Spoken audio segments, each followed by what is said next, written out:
Hello, we're back for the plot series, How Do I Plot a Novel, Memoir, or Screenplay? And this is step number 6. So we have started covering plot lines. I want you to start thinking about your story as levels, that you have different levels of meaning, action, internal plot, external plot, romance plot. All of that is to get aware that there are a lot of different things that happen in a story, and that you can plot these different things out. So you can use plot as a verb, or you can use plot as a noun, which is all the threads that keep the story together.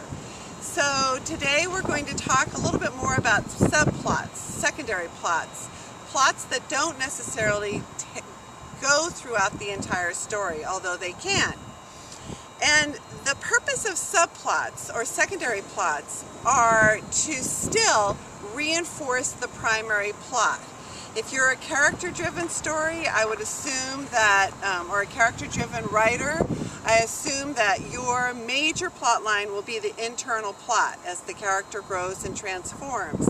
If you're more a left-brain writer and you like linear writing, it could be that you'll have a dramatic action plot will be your primary plot. That's the one that will help carry the crisis and the climax and bring meaning to the story.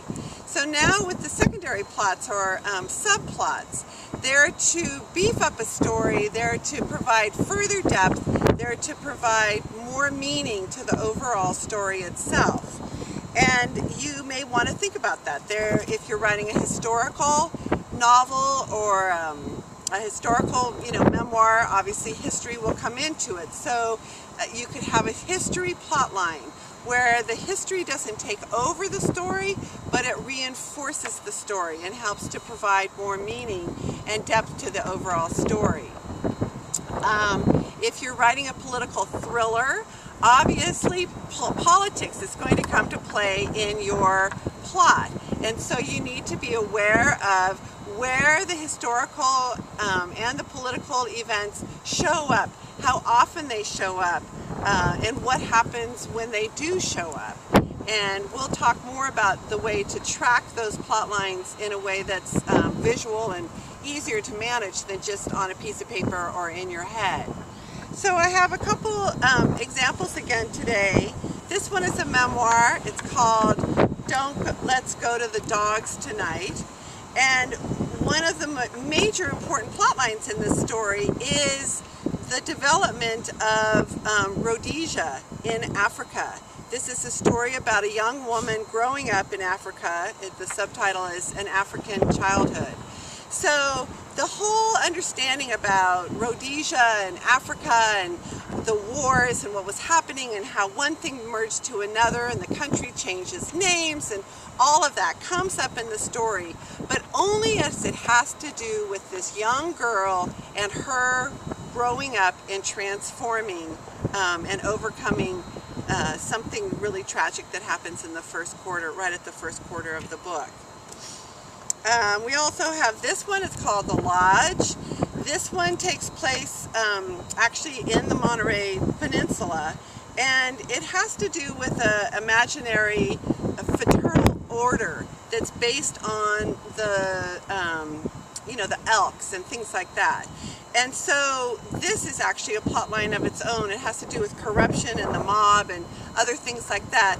But in order to have the Stag Lodge, which is the name of the imaginary group, he had to really plot out, what am I going to introduce, where am I going to introduce it, how am I going to expand it, what does charity organizations have to do with the overall theme of the story and with the plot, the dramatic action plot, which is trying to solve a mystery. So it's at its heart, it's a murder mystery, and it has as a secondary plot this whole development of this fraternal order.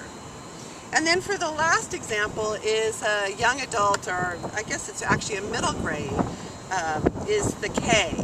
And in this one, it's a whole historic political plotline in that it has to do with the war, and then it also has to do with prejudice. It's a young man trying to make peace with his circumstances, and the person that he has to rely on the most is someone that he was sort of taught to disrespect, and now he's coming to understand how much he needs this man, and forming for himself his own understanding of prejudice and acceptance. So that's a whole sub-theme that goes underneath the entire story, but it does come out at critical junctures in the story, and the best way to do that is to be able to stand back, view all the different plot lines, and determine what goes where, when.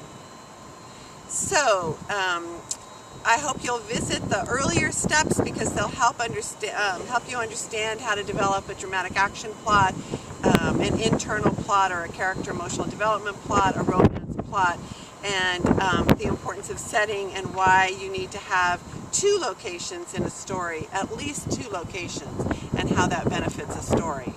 And for the next video step, we'll be covering sort of the parts of the story and what comes where, when, and what's important about the presentation of the information, although that will be broken down into much more than just one step. Okay, so good luck. For your assignment this time is just to think about all the elements you want to have in your story. Think of them as plot lines. Which ones will you introduce at the beginning? Which ones will only take place in the middle and then drop off? Which ones will contribute to what and how? And just start thinking about this, writing notes to yourself and keeping track. Okay, thanks for visiting.